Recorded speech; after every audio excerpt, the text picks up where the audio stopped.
Bueno, vamos a hablar un poco sobre el cómputo métrico y presupuesto, en este caso, para albañilería. Y vamos a empezar diciendo que cómputo métrico significa contar la cantidad de obra a realizar, contarla de alguna manera.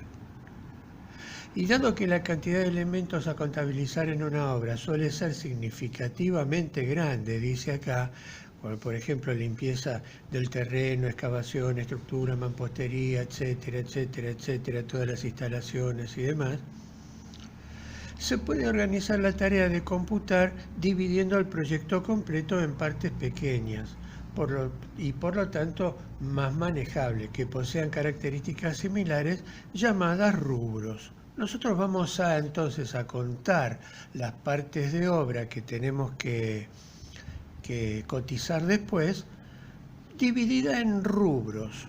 Cada rubro contiene entonces elementos de características similares. Y dentro de esos rubros, en grupos más pequeños llamados subrubros.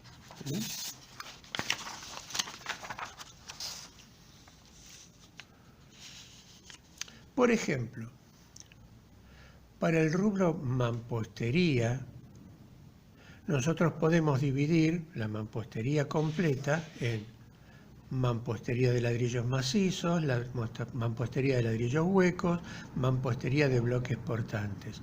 Estos tres serían subrubros pertenecientes al rubro mampostería. Pero dentro de cada subrubro puede haber otro nivel de subrubros, más pequeño todavía. Entonces, para mampostería de ladrillos macizos podemos tener el subrubro muros de 15 o muros de 30. Y para mampostería de ladrillos huecos, muros de 10, muros de 15, muros de 20. Y por ladrillos portantes, muros de 15, muros de 20. Lo nombraríamos así. El rubro es el número 1. Dentro del rubro número 1 está el 1.1, el 1.2, el 1.3. Dentro del 1.1 está el 1.1.1, el 1.1.2. Y dentro del 1.2 está el 1.2.1, el 1.2.2, etcétera, etcétera, etcétera. El tema es dividir un grupo grande de elementos que queremos contar en grupos más chiquitos y por lo tanto más manejables para contabilizar, porque el problema de contabilizar, el problema de cómputo métrico, no es la complejidad de cálculo, sino la gran cantidad de cosas que tenemos que contar y que si no somos organizados no vamos a poder hacerlo.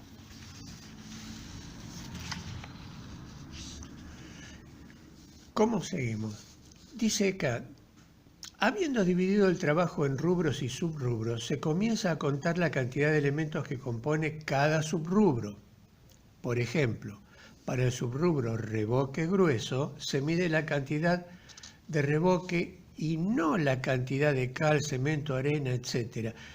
Esto es importante tenerlo en cuenta. Lo que estamos contando son elementos de la obra que compone el subrubro. Si el subrubro se llama revoque grueso, tenemos que contar la cantidad de revoque grueso que tenemos que realizar. No la cantidad de cal, no la cantidad de cemento, no la cantidad de arena con la que se hace el revoque grueso. Eso viene después. Lo que tenemos que contar es revoque grueso. Para esto se necesita definir para cada caso la unidad en la que se va a medir dicha cantidad de obra, a lo que llamaremos unidad métrica, ¿no? Porque la cosa es así. Si yo tengo que medir cables eléctricos, por ejemplo, o mejor dicho, si yo tengo que medir digamos, tomacorrientes, lo voy a medir por unidades. 2 tomacorrientes, 5 tomacorrientes, 20 tomacorrientes. Pero si tengo que medir cables, no puedo usar la misma unidad. No voy a decir, voy a usar 5 cables, porque los cables tienen diferentes longitudes. Entonces, la unidad no es una unidad métrica que me sirva para evaluar la cantidad de cables que voy a usar. Tengo que usar una unidad de longitud para eso. Y si yo estoy evaluando, por ejemplo, la cantidad de pintura que voy a gastar, no me sirve en metros, porque digo, voy a pintar una pared que tiene 5 metros de largo. Sí, pero ¿con qué altura? Porque es distinto una altura de 3 metros a una altura de una medianera de un edificio que mide 30 metros, ¿no? Entonces ya no me sirve tampoco la longitud, me sirve el área. Y si yo voy a evaluar, por ejemplo, cantidad de contrapiso, tampoco me sirve evaluar una cantidad de hormigón en metros cuadrados, porque como tiene diferentes espesores, lo que me sirve es evaluar en metros cúbicos. En todo caso, entonces, dice así, las unidades métricas pueden ser, para tarea general, unidad métrica global, GL, por ejemplo, cantidad de terreno a limpiar, ¿no? Para limpieza del terreno, la unidad de métrica es GL, global, ¿no? Se establece un precio para la limpieza de ese terreno y no se mide nada. Para un número de elementos, la unidad métrica es la unidad, Por ejemplo, la cantidad de equipos de aire acondicionado, 3 unidades, 3 Para longitudes, la unidad métrica es el metro. Por ejemplo, cantidad de zócalos, 80 metros de zócalos. Para las áreas, la unidad métrica es el metro cuadrado. Por ejemplo, para la cantidad de revoque grueso, 50 metros cuadrados de revoque grueso. Para volúmenes, la unidad métrica es el metro cúbico.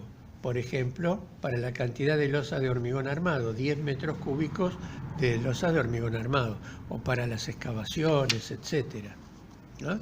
Tengo que establecer entonces para el rubro en el que estoy trabajando cuál es la unidad métrica que voy a utilizar para medir ese rubro, repito, y no los materiales que componen ese rubro, eso viene después, ¿no?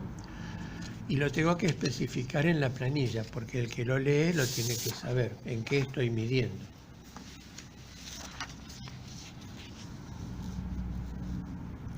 Y dice acá, teniendo en cuenta que un error en el cómputo métrico lleva a un error en el presupuesto y que si el presupuesto es equivocadamente alto, no se nos adjudicará la obra, o si el presupuesto es equivocadamente bajo, tomemos la obra pero sin ganancia, ¿no? Si cotizo muy alto no me van a dar la obra porque se la van a dar a otro que cotiza menos. Si cotizo muy bajo, me van a dar la obra pero no voy a tener ganancia. No sé cuál de las dos situaciones es peor.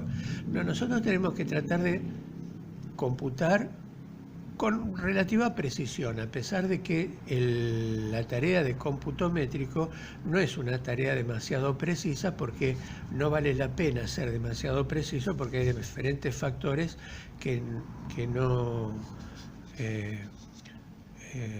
requieren esa precisión. Y dice además, y dado que en cualquier caso la tarea consiste en realizar cálculos muy sencillos, porque ya vimos, los cálculos son contar unidades, o medir longitudes, o áreas, o volúmenes, nada más que eso.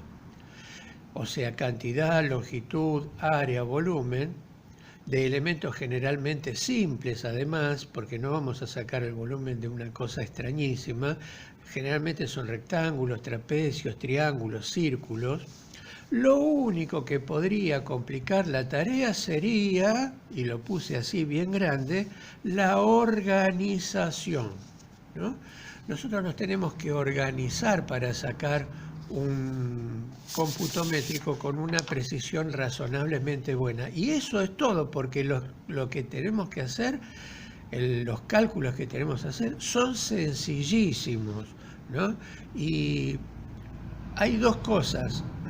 La organización es una, para no contar dos veces un elemento o no contar otro, ¿no? Organizarse es una. Y otra cosa es el tedio, porque es muy tediosa la tarea.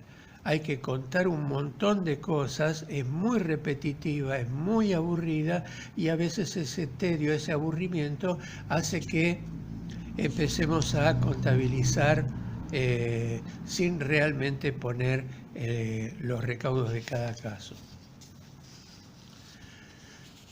Dice así, Para trabajar organizada y metódicamente, es conveniente usar una planilla como la que se muestra a continuación, que nos ayude a mantener un orden en el cálculo. En ella se volcamos rubro por rubro, tanto los datos relevantes que tengamos como también los resultados obtenidos, ¿no? Nosotros vamos a usar una planilla, entonces conviene usarla, ¿eh? No es imprescindible. A veces, si tenemos que cotizar una cosa sencillita, no hace falta la planilla. Pero para una obra completa es bueno utilizar una planilla de este tipo, ¿no? Esta no es la única que hay, por supuesto, es una que se me ocurrió a mí, ¿no? Y yo se las doy a ustedes, se las mando por Classroom, después la vamos a analizar bien. Esta planilla nos organiza la secuencia de cálculo, entonces no nos olvidamos de ninguna cosa. Dice, eso es conveniente, pero es necesario, ya no es conveniente, sino necesario, contar con toda la información necesaria, como por ejemplo, planos y planillas de arquitectura, o sea, plantas, cortes, vistas, etcétera, de estructuras, de instalaciones eléctricas, sanitarias, de gas, etcétera, etcétera. Lo recalco esto porque no se puede contar algo que no se sabe qué es, o no se sabe si está o no está definido. Nosotros, para empezar a contar cosas, tenemos que tener bien definido el proyecto primero, y tenemos que tener a la vista toda la documentación que nos permita sacar los datos que necesitamos para contabilizar. No podemos contar algo que no está. No podemos contar algo que a nuestro criterio. Sí, hay cosas que tenemos que aplicar nuestro criterio, porque siempre faltan algunos datos para contabilizar. Pero la mayor parte del trabajo la tenemos que hacer sobre bases ciertas y firmes, que las provee la documentación de obra, los planos, las planillas, por ejemplo, las planillas de locales, las planillas de estructuras, etc. Muy bien, fíjense, la planilla que nosotros vamos a usar, que les propongo yo que usen, es esta, ¿no? Esta tiene dos sectores, uno que es este de acá, que dice cómputo métrico. Ahí vamos a contar las unidades de cada elemento del subrubro, por ejemplo, las unidades de muros de ladrillos comunes de 30. No de ladrillos, no de cal, no de arena, sino de mampostería de ladrillos comunes de 30. Después tiene otro sector acá que dice presupuesto. Ahí vamos a contar la cantidad y el precio de los materiales y la cantidad y el precio de mano de obra. Esto sería entonces, a modo de introducción, lo que se tiene que hacer en cualquier cómputo métrico, pero en especial en el cómputo métrico de albañilería. Después vamos a hacer un ejemplo para aclarar todos estos conceptos.